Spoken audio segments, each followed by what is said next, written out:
नमस्कार दोस्तों, एक बार फिर से स्वागत है आपका हमारे चैनल में, जहां हम एक्सप्लेन करने वाले हैं साउथ इंडियन की खुशी मूवी को, जो कि हाल ही में रिलीज हुई है। तो वीडियो को शुरू करते हैं, और अगर वीडियो अच्छा लगे तो वीडियो को लाइक जरूर कीजिएगा, और इसी तरह के वीडियोस पाने के लिए आप हमारे चैनल को भी सब्सक्राइब कीजिएगा, ताकि आपको इसी तरह के लेटेस्ट और फ्रेश कंटेंट मिलते रहे। तो फिल्म की कहानी शुरू होती है डॉक्टर सत्यम से, जो कि भगवान को बिल्कुल भी नहीं मानते हैं। वो सिर्फ मानते हैं तो साइंस को, बाकी किसी भी और चीज को नहीं। और वो लोगों को भी साइंस के प्रति जागरूक करते हैं कि भक्ति से अच्छा है कि आप साइंस पर विश्वास करें। जिसके बाद हम देखते हैं डॉक्टर सत्यम के छोटे बेटे विप्लव को, जो कि टेलीफोन एक्सचेंज कंपनी में काम करता है, और कहीं ना कहीं वो भी अपने पिता के रास्ते पर ही है, और वो भी भगवान में कम ही मानता है। लेकिन विप्लव की माँ भगवान को बहुत मानती है और हमेशा चोरी छुपे पूजा पाठ करती है, और अपने पूजा पाठ को हमेशा अपने पति से छुपाती है ताकि उन्हें पता न चले। आगे हम विप्लव को उसकी बॉस के साथ देख पाते हैं। दरअसल में विप्लव इस शहर में काम कर करके बोर हो चुका है, इसलिए वो अपनी बॉस से कहता है कि उसका किसी अच्छी जगह पर ट्रांसफर होना चाहिए। वो अपनी बॉस से रिक्वेस्ट करता है कि उसकी पोस्टिंग कश्मीर में कर दी जाए, ताकि विप्लव वहाँ जाकर खुली वादियों का नजारा देख पाए और वहाँ जाकर एंजॉय कर पाए। तो उसकी बॉस भी विप्लव की बात मान जाती है और उसकी पोस्टिंग जो है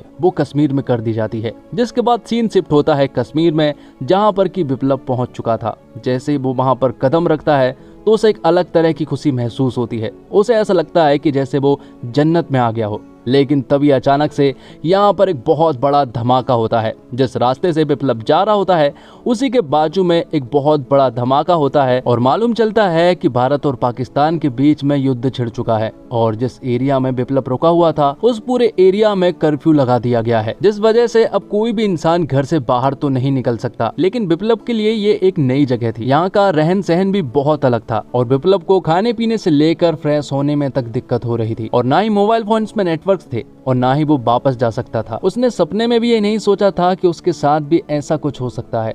वो पूरी तरह से हताश हो चुका था, और तभी विप्लव की नजर पड़ती है एक लड़की पर, जिसने बुर्का पहना हुआ था। और यहाँ पर हमारे हीरो को उस लड़की से पहली नजर वाला प्यार हो चुका था। वो उससे बात करने के लिए पहुंच जाता है, जबकि वो दोनों लड़की उन दोनों को इग्नोर कर रही थी। लेकिन विप्लव उनका पीछा ही नहीं छोड़ रहा था। तब यहाँ पर वो लड़कियां विप्लव को बताती है कि वो पाकिस्तान से है, और वो यहाँ पर अपने छोटे भाई फिरोज को ढूंढने के लिए आई हैं। लेकिन इन सारी बातों से विप्लव को कोई भी फर्क नहीं पड़ रहा था, और तो और वो उनसे कह रहा था कि मैं तुम्हारी फिरोज को ढूंढने में मदद भी करूंगा। लेकिन वो उनका पीछा नहीं छोड़ रहा था। अब अगले दिन वो लड़की जो है वो एक मंदिर को ढूंढने में लग जाती है। लेकिन तभी यहाँ पर विप्लव उस लड़की को देख लेता है और तुरंत ही उसके पास चला जाता है। हालांकि उस लड़की ने विप्लव को नहीं देखा था, लेकिन जब उस लड़की ने विप्लव को देखा तो वो पूरी तरह से हैरान रह जाती है, क्योंकि ये लड़का उनका पीछा ही नहीं छोड़ रहा था। और विप्लव को ये बात मालूम चल गई थी कि वो लोग यहाँ पर एक मंदिर की तलाश में हैं। तो पूछने पर वो लड़की विप्लव को बताती है कि फिरोज के लिए वो उस मंदिर में प्रार्थना करेगी, इसलिए वो उस मंदिर को ढूंढ रही थी।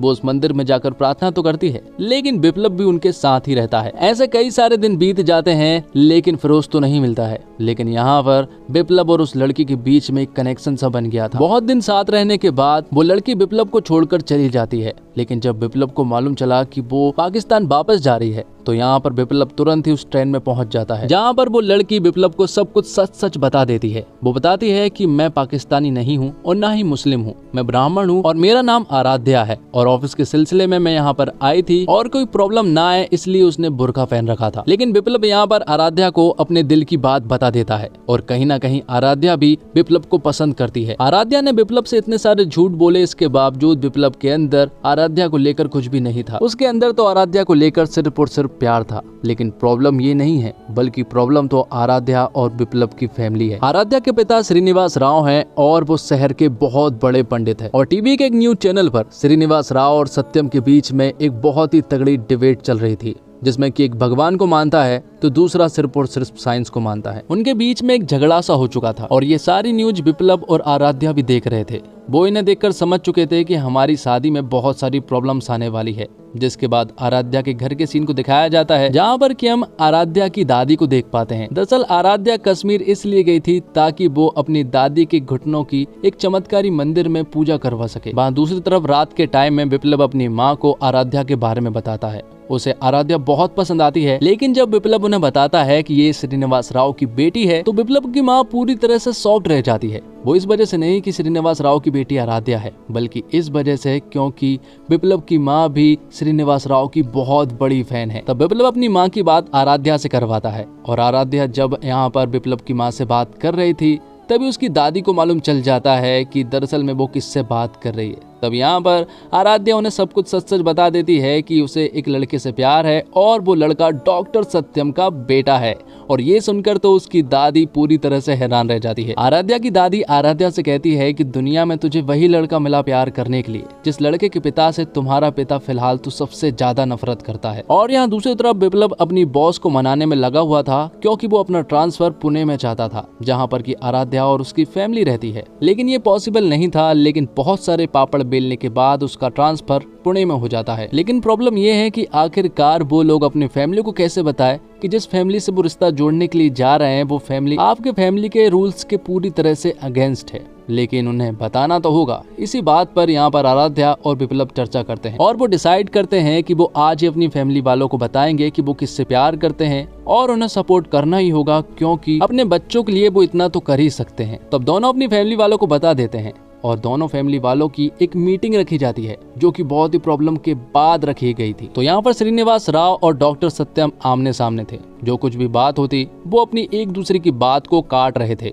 और वो डिबेट पर साइंस और भगवान की बात को करना शुरू कर देते हैं, जबकि वो लोग यहाँ पर अपने बच्चों का रिश्ता तय करने के लिए आए थे। लेकिन न्यूज चैनल पर जो डिबेट हुई थी और वहाँ पर जो बात नहीं हो पाई थी, जो बातें रह गई थी, वो यहाँ पर कंप्लीट करने लगते हैं। और फिर जैसे ही मुद्दा शांत होता है तो यहाँ पर श्रीनिवास राव आखिरकार विप्लव की कुंडली देखते हैं क्योंकि वो शहर के सबसे बड़े पंडित है, इसलिए कुंडली का देखना तो जरूरी है। और जब श्रीनिवास राव यहाँ पर कुंडली देखते हैं तो उन्हें मालूम चलता है कि विप्लव की कुंडली में दोष है और वो हमारी बेटी के साथ कभी भी खुश नहीं रह सकता और उसका सिर्फ एक ही समाधान है, हवन। अगर ये हवन हो जाता है तो मैं इस शादी के लिए पूरी तरह से रेडी हूँ। लेकिन एक इंसान अभी भी रेडी नहीं था और वो था डॉक्टर सत्यम। वो कहते हैं कि मैं ऐसी उल्टी सीधी बातों पर विश्वास नहीं करता हूँ, इसलिए ये हवन तो मैं नहीं होने दे सकता। और फिर से उनके बीच में डिबेट छिड़ जाती है। वो झगड़ा कर रहे थे लेकिन यहाँ पर विप्लव और आराध्या एक दूसरे को नॉर्मल करने की कोशिश कर रहे थे। अब जब वो लोग अपने अपने घर पहुँचते हैं तो आराध्या के घर के बाहर ही विप्लव खड़ा हुआ था।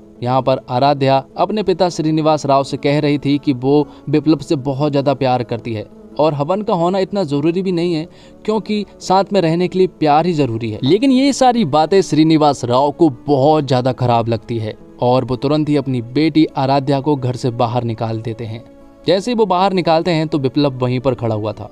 यहाँ पर आराध्या गुस्से में विप्लव से कहती है कि मैं इनको दिखाकर बताऊंगी कि साथ में रहने के लिए हवन की जरूरत नहीं पड़ती है बल्कि प्यार की जरूरत पड़ती है और हम हमेशा साथ में रहकर इन्हें बताएंगे। तब वो डिसाइड करते हैं कि वो आज ही शादी करेंगे। ये सुनने के बाद विप्लव भी राजी था और वो यहाँ पर कोर्ट मैरिज कर लेते हैं। दोनों की फैमिली वालों ने उन्हें सपोर्ट नहीं किया था, इसलिए वो यहाँ पर नहीं पहुंचे और उन लोगों ने उन्हें घर से भी बेदखल कर दिया था। मतलब कि अब विप्लव और आराध्या को अपने अलग घर में रहना पड़ेगा। तो वो लोग एक घर को रेंट पर लेते हैं और अपनी एक नई जिंदगी की शुरुआत करते हैं। कुछ दिन बीतते हैं और वो बहुत ज्यादा खुश थे। उन्हें इस बात का यकीन हो गया था कि साथ में रहने के लिए सिर्फ और सिर्फ प्यार की जरूरत पड़ती है, हवन अवन कुछ नहीं है और ना ही कुंडली को देखा जाता है, क्योंकि वो दोनों इतने ज्यादा खुश थे कि वो एकदम परफेक्ट कपल थे। और फिर कुछ दिनों के बाद यहाँ पर आराध्या विप्लव को बताती है कि वो प्रेग्नेंट है और ये सुनने के बाद तो विप्लव बहुत ज्यादा खुश हो जाता है क्योंकि इस नन्हे मेहमान से उनकी फैमिली और भी ज्यादा कंप्लीट हो जाएगी। यहाँ पर विप्लव ने अपने दोस्तों को बता दिया था कि उसकी वाइफ प्रेग्नेंट है,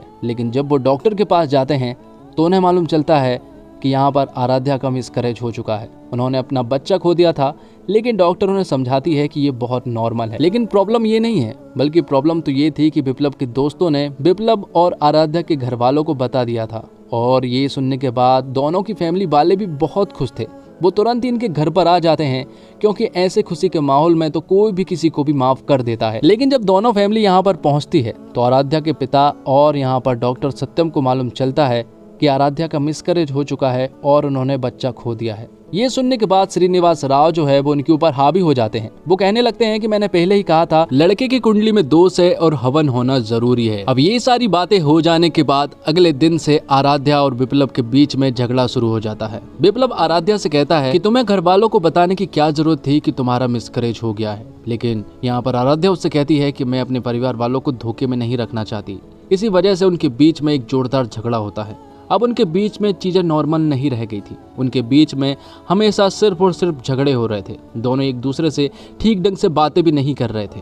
ऐसे बहुत सारे दिन बीत जाते हैं और उनके बीच कुछ भी ठीक से नॉर्मल तो नहीं हो रहा था। यहाँ पर कहीं न कहीं एक बात तो सच थी कि श्रीनिवास राव जो भी बोल रहे थे वो सही था कि लड़की की कुंडली में दोष है और हवन होना जरूरी है। लेकिन एक दिन झगड़ा हद से बढ़ जाता है और यहाँ पर आराध्या कमिटमेंट कर लेती है कि वो इस घर में अब ज्यादा दिन तक नहीं रह सकती, इसलिए अब वो घर को छोड़कर जा रही है। और यहाँ पर विप्लव उसे रोकने की कोशिश नहीं करता, बल्कि वो तो उसे और चिल्ला देता है। तो फिर आराध्या फौरन ही विप्लव के घर को छोड़कर अपने पिता के घर वापस चली जाती है। यहाँ पर आराध्या के जाने के बाद से विप्लव अब उदास रहने लगा था। उसका कहीं पर भी मन नहीं लग रहा था। उसे ऐसा लग रहा था कि कोई ना कोई तो कमी है जिस वजह से उसकी जिंदगी पूरी नहीं हो पा रही है। उसे आराध्या की हद से ज्यादा याद आने लगी थी। उसे इस बात का एहसास होने लगा था कि वो जिस लड़की से इतना ज्यादा प्यार करता है वो उस लड़की के लिए हवन भी करवा सकता है। इसलिए वो कुछ दिनों के बाद आराध्या के पास जाता है। वो उससे माफी मांगता है और वो कहता है कि मैं तुम्हारे लिए कुछ भी कर सकता हूँ, तो फिर ये हवन क्या चीज है। वो कहता है कि प्रॉब्लम हवन नहीं है, लेकिन आगे चलकर हमारी लाइफ में कोई भी प्रॉब्लम आई तो हमेशा हम हवन पर ही उंगली उठाएंगे, इसलिए इस हवन का होना जरूरी है। और इसके लिए विप्लव को अपने पिता को मनाना था, जो कि इस हवन के पूरी तरह से अगेंस्ट है। यहाँ पर विप्लव अपने पिता के पास जाता है और उन्हें इमोशनल करके मना भी लेता है और आखिर में एक बहुत ही सुंदर हवन किया जाता है और जिसमें कि दोनों फैमिली के मेंबर्स मौजूद थे और दोनों फैमिली वालों ने एक दूसरे को एक्सेप्ट कर लिया था, जिसके बाद से ही आराध्या और विप्लव खुश रहने लगे थे और उनकी एक परफेक्ट लाइफ हो चुकी थी। तो दोस्तों, खुशी एक अच्छी और फील गुड टाइप फिल्म है, लेकिन इन सब से अलग हटकर सोचे तो ये कहीं से भी लीक से हटकर प्रेम कहानी नहीं है। हालांकि विजय देवरकोंडा और समंता रुथ प्रभु ने अपना काम बखूबी किया है, इस कारण आप उनकी फिक्र करते हैं कि उनके साथ क्या हो रहा है। दोनों केमिस्ट्री सहज लगती है, यहाँ तक कि उन सीन्स में दोनों प्रभावित करते हैं जहाँ वो एक दूसरे की एक नजर भी बर्दाश्त नहीं कर पाते। विजय देवरकोंडा ने विप्लव के किरदार में एक बच्चे जैसे इंसान को खूब एंजॉय किया, जबकि आराध्या के रोल में समंता ऐसी लड़की है जो सिर्फ खुश रहना चाहती है। विजय देवरकोंडा एक्शन सीन से लेकर कॉमेडी में भी अपनी छाप छोड़ते हैं। फिल्म के डायरेक्टर शिव ने कुछ ज्यादा ही सहज रखने की कोशिश की है, इसलिए यह विप्लव और आराध्या के दिल को झकझोर देने वाली इस बात को गहराई तक नहीं ले जा पाए हैं। और विप्लव किसी भी बात को गंभीरता से नहीं लेता है, जबकि हम यह कभी नहीं देख पाते हैं कि आराध्या को कैसा महसूस करती है। जब रिश्ते में दरार पड़नी शुरू होती है तो यह ख्याल ही नहीं आता कि शायद ये दोनों एक दूसरे को ठीक से नहीं जानते होंगे। और फिल्म खुशी एक अजीब ढंग से लिखी गई कॉमेडी की बजाय अगर इसकी एडिटिंग पर ध्यान दिया जाता तो फिल्म को और अधिक मदद मिलती। हालांकि क्लाइमैक्स में जरूर सब कुछ अच्छी तरह से एक साथ पर्दे पर समेटा गया है। और खुशी एक ऐसी फिल्म है जो खामियों और अपने मुश्किल हिस्सों के बावजूद आपका मनोरंजन करेगी। प्यार की जीत हमेशा होती है, यह सबसे बड़ी बात भी है। यह एक ऐसा मैसेज है जिसका इस्तेमाल हम सभी को करना चाहिए। और इसी के साथ ये वीडियो यहीं पर खत्म होता है। तो दोस्तों, उम्मीद करता हूँ आपको वीडियो पसंद आई होगी। वीडियो पसंद आई हो तो वीडियो को लाइक जरूर कीजिएगा और इसी तरह के वीडियोस पाने के लिए आप हमारे इस चैनल को भी सब्सक्राइब कीजिएगा, ताकि आपको इसी तरह के लेटेस्ट और फ्रेश कंटेंट मिलते रहे।